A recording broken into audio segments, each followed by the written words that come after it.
Hi hello friends, welcome to Annie's Richard official. இயேசு கிறிஸ்துவின் இனிதான நாமத்தினாலே உங்கள் அனைவருக்கும் என் அன்பின் வாழ்த்துதலை தெரிவித்துக் கொள்கிறேன். இந்த நாளில் கர்த்தர் நமக்காக கொடுத்த வார்த்தை என்னவென்றால், அதிகாலையில் உமது கிருபையை கேட்க பண்ணும், உம்மை நம்பியிருக்கிறேன். நான் நடக்க வேண்டிய வழியை எனக்கு காண்பியும், உம்மிடத்தில் என் ஆத்துமாவை உயர்த்துகிறேன். சங்கீதம் 143:8. தேவ பிள்ளையே, வேதத்தில் அநேக பரிசுத்தவான்கள் அதிகாலையில் செபித்து கர்த்தரிடத்தில் இரக்கமும் கிருபையும் வல்லமையும் பெற்றுக் கொண்டார்கள். அதிகாலை ஜெபத்தில் வல்லமை உள்ளது.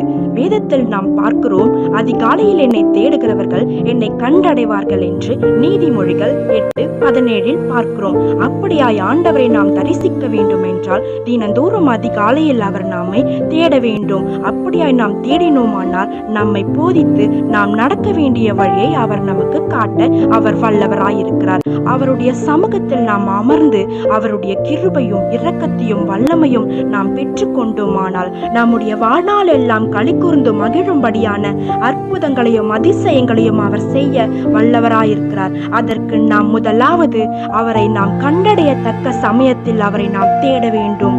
அப்படியாய் நாம் தேடினோமானால் கர்த்தர் சொல்லுகிறார், நீ எதிர்பார்த்த காரியங்கள் எல்லாம் கைகூடி வரும், எல்லாம் தடைகளையும் உடைத்து போடுவேன், ஆசீர்வாதத்தின் வாசல்களை திறப்பேன் என்று கர்த்தர் இன்று உங்களை பார்த்து சொல்லுகிறார். அன்பு தகப்பனே, இந்த வேளையில் கர்த்தர் எங்களோடு பேசின கிருபைக்காக நாங்கள் நன்றி செலுத்துகிறோம். ஆண்டவரே, இந்த வார்த்தையை கேட்டுக்கொண்டிருக்கிற ஒவ்வொரு பிள்ளைகளையும் கர்த்தர் ஆசீர்வதிப்பீராக. கர்த்தர் எங்களோடு பேசினபடியாக அதிகாலையில் தேடுகிறவன் கண்டடைவான் என்று சொல்லியிருக்கிறேன். நாங்கள் தினந்தோறும் உம்முடைய பாதத்தில் அமர்ந்து உம்மை தேட கர்த்தர் கிருபை செய்வீராக.